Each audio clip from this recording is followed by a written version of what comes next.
Face aux règles européennes en matière de déchets, la question se pose pour nous très clairement de traiter autrement ces matières et d'en faire des ressources à travers la réutilisation, le recyclage, la réparation et la valorisation.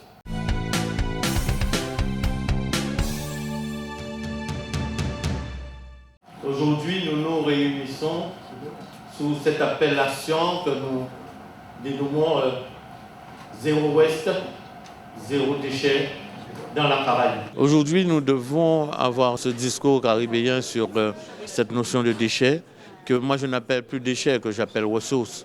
Et il s'agit que, de par les travaux que nous avons effectués ce soir, nous avons pu échanger et nous avons pu démontrer véritablement ce que chacun dans la Caraïbe. In Dominica, we know for a fact that solid waste management plays a vital role in building a resilient country. As it relates to the Zero Waste Project. En tout cas, en ce qui concerne ce projet. À quel niveau qu'ils sont au niveau de la gestion des déchets. Il s'agira pour nous de puiser encore afin de parfaire encore cette notion. Et c'est pourquoi le rendez-vous qui sera pris, ce sera avec la collectivité de Saint-Barth afin d'aller plus loin. Nous avons été contactés par le président Biras il y a quelque temps pour participer à ce projet qui est évidemment important pour tous les territoires parce que quand on parle de déchets, on parle de santé, on parle d'environnement, on parle aussi tourisme et donc voilà, ça a été rappelé plusieurs fois ce soir. C'est un sujet sur lequel il y a des choses de faites, il y a encore beaucoup de travail à faire et c'est tout naturellement que nous nous joignons à ce travail avec l'importance que peut revêtir la coopération régionale sur ce sujet.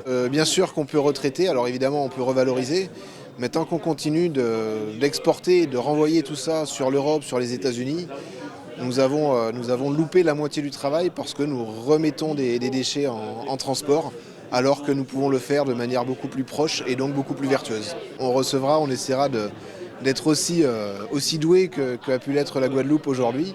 Et donc évidemment de pouvoir présenter ce qui se fait à Saint-Barthélemy, de pouvoir faire un point d'étape aussi sur tout le travail qui aura été engagé. Alors je pense aux outils qui seront mis en place, je pense aussi à la question des sargasses qui nous touchent tous. Et donc voilà, ce sont des axes de travail que nous allons essayer de faire avancer pour pouvoir présenter tout ça en avril prochain. À défaut de pouvoir créer les États-Unis de la Caraïbe, nous allons, je considère ça comme un premier pas.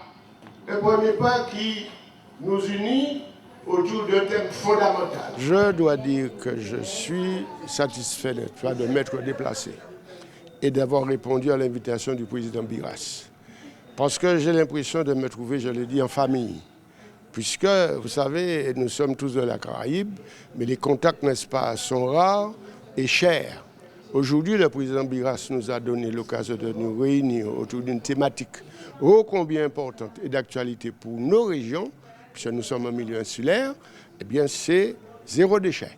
Je sais que c'est on ne va pas dire un rêve, c'est un idéal, c'est un objectif que nous voulons atteindre.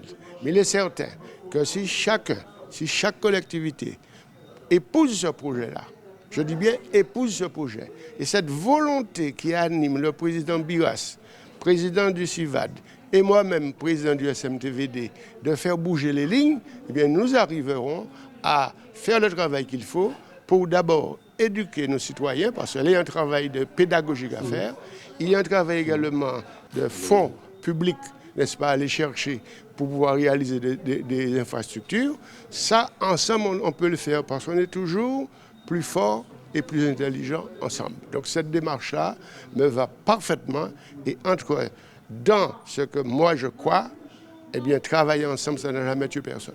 Le prochain déplacement sera à Saint-Domingue, parce que j'ai envie de voir ce qu'il faut pour 11 millions d'habitants. C'est pas rien, nous sommes à 386 000 habitants. Nous avons des infrastructures aux dimensions, n'est-ce pas, de notre population et de nos besoins, parce que nous traitons chaque année 326 000 tonnes de déchets, tous déchets confondus.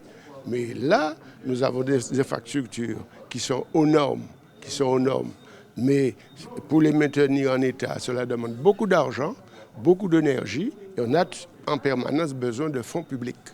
Donc c'est la raison pour laquelle Interreg peut répondre, n'est-ce pas, à notre attente et nous aider à financer nos projets.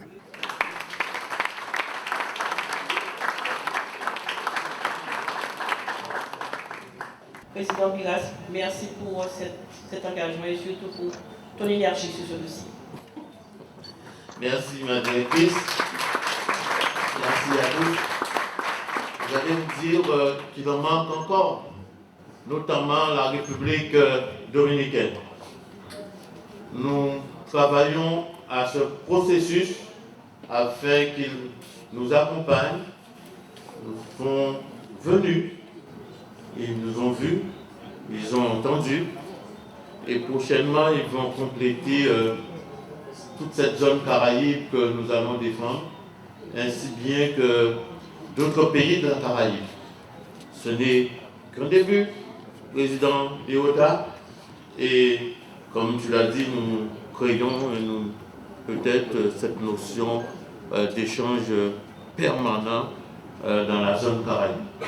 Merci à vous tous, merci à mes collaborateurs et merci à vous invités d'avoir pu répondre à cette première soirée, je dirais, de travail. Vous savez, l'Europe est née de l'acier et du charbon. Donc si nous, de la Caraïbe, c'est à travers les déchets que nous faisons des ressources, que nous pouvons créer cette unité, faisons-le et avançons.